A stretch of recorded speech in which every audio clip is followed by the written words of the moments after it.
Okay, on our classwork activity yesterday, you had to classify, compare, and order numbers. Activity 1, you were supposed to have picked 5 random numbers off of your list. You were supposed to write them in these boxes, and then step 4 told you to name all of the sets of real numbers to which your numbers belong. So in these spaces below, you had to fill in what these were. -4 is a real number because all of the numbers we work with are real numbers. So you have to list a real number because it belongs to that set. The biggest decision was, is it rational or is it irrational? Okay, -4 can be written as a fraction. It is a non-decimal number, so it is rational. And then after you know it's rational, you have to decide, is it an integer? Well, because it has no decimal, yes, it is an integer. Then you need to decide, is it a whole number? Okay, this is a -4, which is not a whole number. So it is not a whole number, and if it is not a whole number, it is also not a natural number. So -4 would have had 3 sets of numbers. Now, you might not have chosen -4, but if you had a negative number, then yours should have looked like this. 0.2 is a decimal. It is 2/10, so we know it could be written as a fraction. So it is a real number, and it is a rational number. Then I need to decide, is it an integer? Well, because it is a decimal, it is not an integer, a natural number, or a whole number. So it is just rational and real. Pi is very much an irrational number. If you type it into your calculator, you would come up with this long decimal that never ends. It is still a real number, so it is real and it is irrational. The negative square root of 17, it does not matter that it's negative, it just makes the answer negative. But the fact that it is not a perfect square under the radical, that tells you that it is an irrational number. So it is real and it is irrational. The last one I have chosen here is 8.1 repeating. The fact that it is a repeating decimal tells me that it is a rational number. Now, the fact that it has a decimal also tells me that it is not an integer. So this one is real and it is rational, and that is all. Classifying them into their groups of numbers. Once you finish that, you had to come down to activity 2. This one was comparing real numbers, and you were supposed to have chosen 8 numbers randomly. So yours may or may not match mine. Chances are it's not going to match mine. So here's my numbers. And in step 4, it said that they wanted us to insert less than, greater than, or equals to in the space between the boxes. 8.1 is greater than -2. The square root of 9 is 3, and 3 is less than 1/2. 6 is greater than -8. The square root of 17 is going to be 4 point something, and 4 point something is less than 9. That's all you had to do in those 8 boxes. On the back, this is where we had to put them in order on a number line. You was told to choose 5 random numbers that you had not already used. These were the numbers I came up with. Step 4 gives us our instructions. It says to graph and label each number on the number line below. 0 is easy. It is here. Notice it said label, not just put a dot there. So there's 0. My next one is 8. And another easy one is 4. 10/3 is a fraction. If I changed it into a mixed number, I would get 3 1/3. So I'll go just above 3 on my number line, and I'll put 10/3. And then square root of 18 falls between the square root of 16 and the square root of 25, so it's between 4 and 5. So I'm going to put it here at the square root of 18. Now the beauty to putting these on a number line is it has put them in ascending order for me. So if I had needed to know that, they would already be in that order. The last thing you had to do, well, it's not the last thing you had to do, the last 5 numbers that you hadn't already used should have went here. I think there might have been 1 number left over. You had to put them in these boxes, and then you had to list the numbers in order from least to greatest. They wanted the smallest number to largest number. Now, when I look at my 5 numbers, which probably don't match yours, I see a negative number, and there's only 1 negative, so the negative number is going to be the smallest. Then I've got a fraction that's 1/3, and then I had a decimal that's 1/10.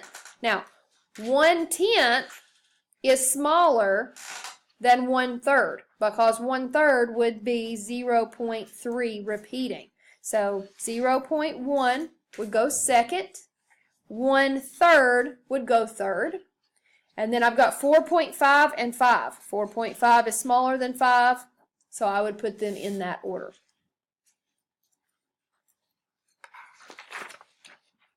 The very last activity was to put all of the cards in order from least to greatest.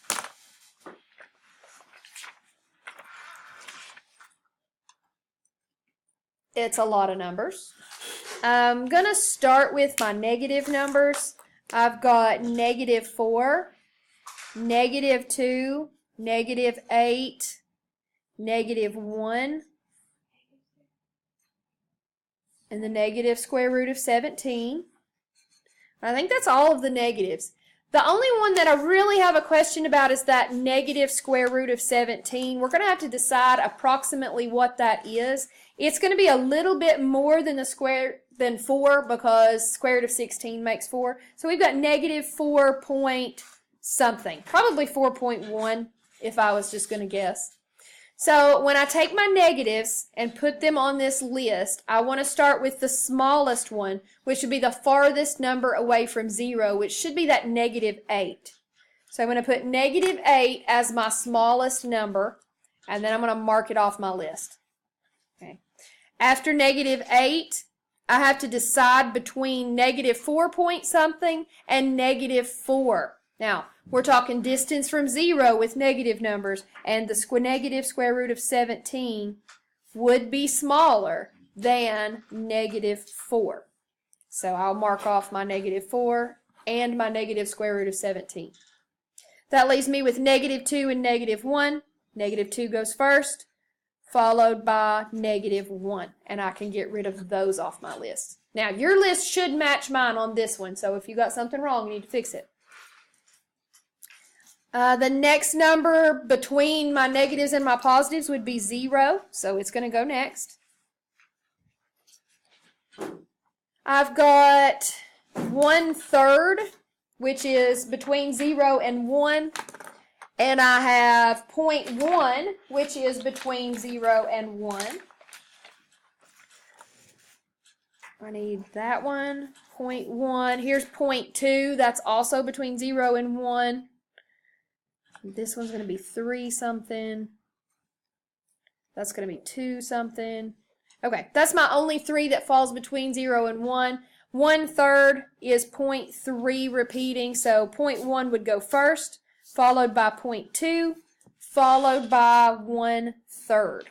And I could get rid of those 3 numbers. My next step would be to look for numbers between 1 and 2. I've got 1 and 1/2. This will be 2 something. This will be 3, 3.5, 3 something. Looks like that's the only one. So 1.5 is going to go next. And we'll get rid of it. Now I'm looking for numbers that fall between 2 and 3.